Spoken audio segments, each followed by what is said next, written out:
Hello friends, कैसे हो आप सभी लोग। आई होप आप सभी अच्छे होंगे।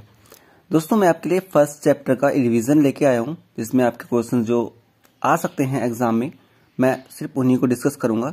मैं आपको ये लेकर चल रहा हूँ कि आपने चैप्टर अच्छी तरीके से पढ़ा हुआ होगा। ओके, चलो स्टार्ट करते हैं। देखो, वायु में जलाने से पहले रिबन को साफ क्यों किया जाता है। देखो, वायु में जलाने से पहले रिबन को साफ करना इसलिए जरूरी होता है क्योंकि रिबन जलते समय पूरी तरह से वायु के संपर्क में रहे। अगर वो वायु के संपर्क में नहीं रहेगा तो उसका संपर्क कट जाएगा, जिससे वो नहीं जलेगा। तो ये क्वेश्चन ठीक है। सेकंड चैप्टर आते हैं। सेकंड क्वेश्चन में हाइड्रोजन, इसमें क्या करना है, संतुलित करना है, बैलेंस करना है। आपको बैलेंस करना आता होगा, बट जो इक्वेशंस मैं बता रहा हूं ये आप ध्यान से पढ़ना इनको, ठीक है। देखो, हाइड्रोजन प्लस क्लोरीन क्या मिलकर बना रहे हैं, हाइड्रोजन क्लोराइड बना रहे हैं। हाइड्रोजन का क्या होता है H2 और क्लोरीन का Cl2, तो H2 प्लस Cl2 क्या बनेगा 2HCl। देखो, हाइड्रोजन के आपके यहां भी 2 हैं, ठीक है, और यहां भी 2 हैं, तो 2 यहां पे क्या हो गया 2HCl। बात समझ में आई, ठीक है। नेक्स्ट पढ़ते हैं। देखो, barium chloride plus aluminium sulphate क्या बनाया है, बेरियम सल्फेट और एल्यूमिनियम क्लोराइड। तो देखो, हम ऐसे तो नहीं बोलेंगे, जब आपको बोलेगा बेरियम क्लोराइड और एल्यूमिनियम सल्फेट तो आप ऐसे बोलोगे ना BaCl2 प्लस Al2SO4 थ्राइस, ऐसे बोलोगे ना आप, ऐसे नहीं बोलोगे 3BaCl2। ये जो चीज है ये आप बाद में देखेंगे, जब आप बैलेंस करेंगे तब वो चीज आपको बाद में देखेंगे।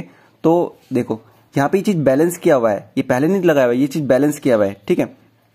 आपको बैलेंस करना नहीं आता है तो प्लीज आप कमेंट में बताना, मैं आपको बैलेंस करना भी सिखा दूंगा, ठीक है। बट ये कुछ इक्वेशंस हैं जो आपको आनी चाहिए, ठीक है। एग्जाम में आती हैं लगभग, ठीक है। ऐसे ही है सोडियम प्लस जल, ठीक है। देखो, सोडियम ये पे यहाँ पे क्या आ गया जल, सोडियम क्या होता है Na, जल का क्या होता है H2O, ठीक है। और क्या बनाता है, सोडियम हाइड्रोक्साइड बनाता है और क्या निकालता है, हाइड्रोजन निकालता है, ठीक है। तो सोडियम का क्या हो गया Na और जल का क्या होता है H2O, तो क्या बनाएगा NaOH बनाएगा प्लस हाइड्रोजन गैस निकाल देगा, ठीक है। जो मैं फिर से बता रहा हूं, जो ये लगी हैं, ठीक है, ये इनका फॉर्मूला नहीं है, ये बैलेंस करने के लिए लगाई गई हैं। बात समझ में आ रही है, बात समझ में आ रही है, ये बैलेंस करने के लिए लगा रखा है, ओके। अब नेक्स्ट देखो, Fe2O3 प्लस 2Al क्या बनाता है Al2O3 प्लस 2Fe, ठीक है। अब देखो, यह अभिक्रिया किस प्रकार की है, यह अभिक्रिया विस्थापन अभिक्रिया है। कैसे है, देखो Fe2O3 यहाँ पे है, ठीक है। तो देखो, इसने क्या लगाया एल्यूमिनियम इसको मिलाया इसमें, तो क्या बना Al2O3। देखो, Fe से इसने ऑक्सीजन निकाल लिया, ठीक है। किसने निकाला, एल्यूमिनियम ने, इसने इससे ये छीन लिया, तो छीनने क्या हो गया विस्थापन। विस्थापित करना किसी चीज को किसी चीज से अलग करना बोलते हैं विस्थापन, एक साइंस लैंग्वेज है। और मैं फिर से बता रहा हूं, मैंने शायद पहले भी नहीं बताया, फर्स्ट चैप्टर है तो मैं बता रहा हूं कि आप साइंस की लैंग्वेज ही यूज करेंगे अगर आपको अच्छे मार्क्स लेने हैं तो, ठीक है। ठीक है, अगर आपको कुछ नहीं आ रहा है तो उसकी बात अलग होती है कि आपको कुछ नहीं आया तो कुछ ना, मतलब जो अपनी लैंग्वेज में ही लिखना पड़ेगा। बट अगर आपको अपनी लैंग्वेज में, आपको साइंस की लैंग्वेज आती है तो प्लीज आप साइंस की लैंग्वेज ही लिखना, ठीक है। फिर लोह चूर्ण पर तनु हाइड्रोक्लोरिक अम्ल डालने से क्या होता है। देखो, हाइड्रोजन गैस निकलती है और आयरन क्लोराइड बनता है। लोह चूर्ण, और ये ध्यान रखना, लोह चूर्ण पर तनु हाइड्रोक्लोरिक अम्ल क्या होता है HCl होता है, ठीक है। ये आपको ध्यान होना चाहिए कि हाइड्रोजन गैस निकलती है और आयरन क्लोराइड बनता है। नेक्स्ट, संतुलित रासायनिक अभिक्रिया या समीकरण क्या होती है, इनको संतुलित करना क्यों आवश्यक है। जब अभिकारक उत्पाद दोनों तरफ के परमाणुओं की संख्या समान होती है तो ऐसे समीकरण को संतुलित करना कहते हैं, ठीक है। क्या होता है, देखो दोनों, जब मैं पहले क्वेश्चन बता, जैसे कि पहले क्वेश्चन बता रहा था आपको, इक्वेशन मैंने बताई हैं, उसमें बैलेंस करना क्यों आवश्यक है। तो बैलेंस करना क्योंकि ये अभिकारक और उत्पाद दोनों तरफ के जो परमाणु होते हैं वो समान होते हैं। हमने पहले क्वेश्चन में 2 लगाया था, आपने ध्यान दिया होगा, पहले परमाणु का 2 लगाया था, वो इसलिए लगाया था क्योंकि उनके उत्पाद और अभिकारक हमको समान करने थे, ठीक है। अब क्यों आवश्यक है, द्रव्यमान संरक्षण के नियम को संतुष्ट करने के लिए रासायनिक समीकरण को संतुलित करना आवश्यक है। इंपॉर्टेंट चीज है, ध्यान रखना, ठीक है। ये बहुत इंपॉर्टेंट, अगर आपके एग्जाम में नहीं आती है फिर भी आपको पता होना चाहिए। नेक्स्ट, रासायनिक समीकरण लिखिए, इनके रासायनिक समीकरण लिखिए, नाइट्रोजन हाइड्रोजन गैस से अभिक्रिया करके अमोनिया बनाता है। देखो, नाइट्रोजन N2 हाइड्रोजन H2, ठीक है, क्या बनाना है अमोनिया। आप देखो, जब आप स्टार्टिंग में आपको पता लगेगा तो आप क्या लिखोगे, N2 plus H2 equal to 2NH3, उन्होंने क्या होता है NH3 होता है। तो फिर इसको आप बैलेंस करोगे तो बैलेंस के लिए आप ये सब इन चीजों का यूज करोगे। ठीक है, नेक्स्ट, हाइड्रोजन सल्फाइड गैस का वायु में दहन होने पर जल एवं सल्फर डाइऑक्साइड बनाता है। ठीक है, 2H2S plus 3O2 gives 2H2O और 3BaSO4। बात समझ में आ रही है? ठीक है, देखो मैंने आपको चैप्टर नहीं पढ़ा है, मैं आपका सिर्फ क्विक रिवीजन करा रहा हूं, तो आप इस चीज को जज मत करना कि डिटेल में नहीं पढ़ा रहे हैं। ये डिटेल में नहीं है, जब मैं डिटेल में पढ़ाऊंगा तो उससे बाहर आपको कुछ पढ़ने की जरूरत नहीं होगी। मैं ऐसा समझ रहा हूं कि आपने ये सब चीज पढ़ के चले होंगे। ठीक है, चलो नेक्स्ट। ठीक है, नेक्स्ट, पोटेशियम धातु जल के साथ अभिक्रिया करके पोटेशियम हाइड्रोक्साइड, एल्यूमिनियम क्लोराइड एवं बेरियम सल्फेट का अवक्षेप देता है। देखो पोटेशियम के फिर जल में मिलाया H2O गिव्स क्या दिया इसने, पोटेशियम हाइड्रोक्साइड और क्या दिया, हाइड्रोजन गैस दिया। ठीक है, ये आपको ना अभी आपको ये थोड़ा डिफिकल्ट लग रही है कि हाँ कैसे होगा, बट आप जब प्रैक्टिस करोगे ना तो आपको ये सब चीज आ जाएगी।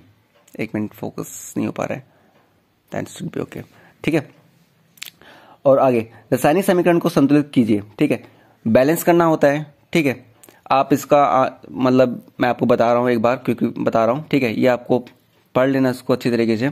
ठीक है, HNO3 प्लस CaOH का उल्टाइस गिव्स क्या दिया, CaNO3 का उल्टाइस प्लस H2O। ठीक है, इसने आप इसको बैलेंस किया है, क्योंकि यहाँ पे जितने H इधर है ना उतने ही इधर होने चाहिए। ठीक है, वो तब होती है बैलेंस। ठीक, ऐसे ही ये सब क्वेश्चंस हैं, आप इनको पढ़ लेना अच्छी तरीके से, ध्यान देना।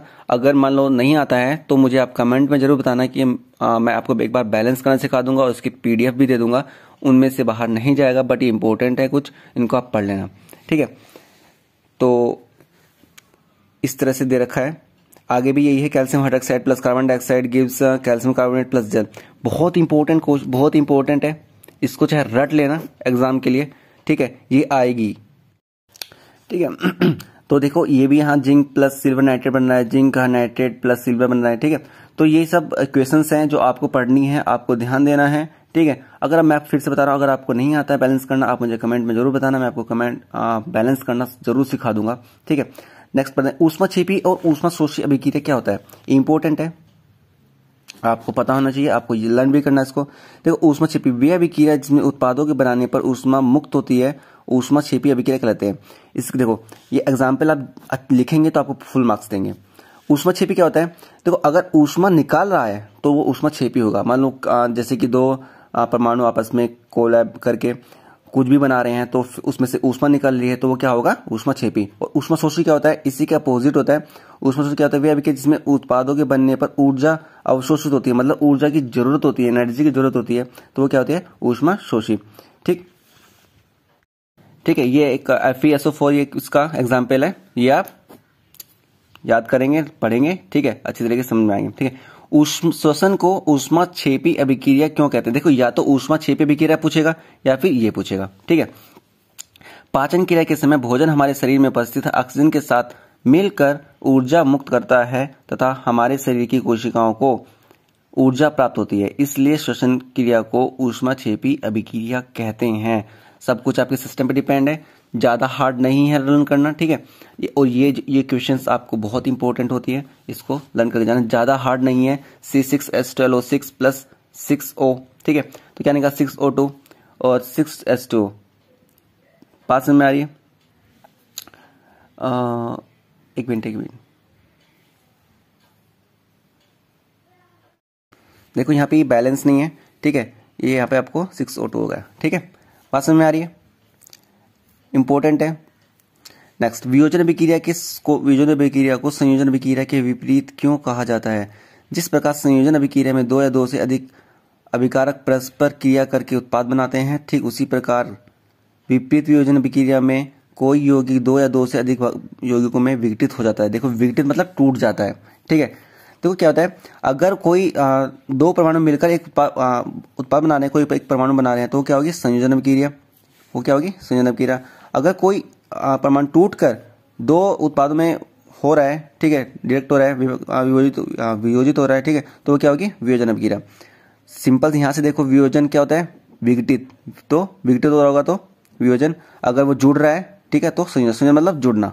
बात समझ में आ रही है?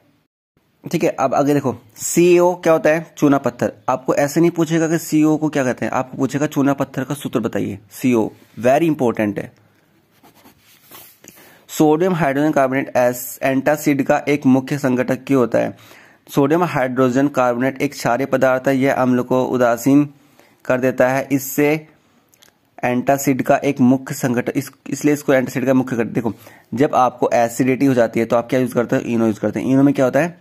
इनो में क्या होता है? Sodium hydrogen carbonate. ठीक है, एंटासिड एक दवाई, एंटासिड नाम से एक दवाई भी आती है जो कि हमारे एसिडिटी में हमको दी जाती है। तो इस आपको ये लर्न करने का तरीका है, समझो, देखो समझना जरूरी है। ठीक है, मैग्नीशियम रिबन को वायु की उपस्थिति में जलाने से क्या होता है? यह सफेद रंग का मैग्नीशियम ऑक्साइड बनता है। इंपॉर्टेंट है। वसा युक्त अथवा तेलीय खाद्य सामग्रियों के उपचयन की गति धीमी करने के लिए दो महत्वपूर्ण उपाय। देखो ये आपके रोजमर्रा की लाइफ में होता है। जब आप चिप्स खाते हैं तो उसमें मतलब सड़ता क्यों नहीं है, खराब क्यों नहीं होता? क्योंकि उसमें नाइट्रोजन गैस भरी होती है। फर्स्ट, सेकंड, उसमें एयर नहीं जाती है। ठीक है, तो ये दो चीजें हैं, इनको आप पढ़ लोगे। ठीक है, आप करके आ जाओगे। उस अभिक्रिया का नाम बताएं जिसमें अभिकारकों के बीच आयनों का आदान प्रदान होता है। द्विविस्थापन अभिक्रिया। ठीक है, नेक्स्ट क्या? उपचयन एवं अपचयन में अंतर स्पष्ट कीजिए। तो उपचयन एवं अपचयन अभिक्रिया एक दूसरे के पूरक अभिक्रिया होती है।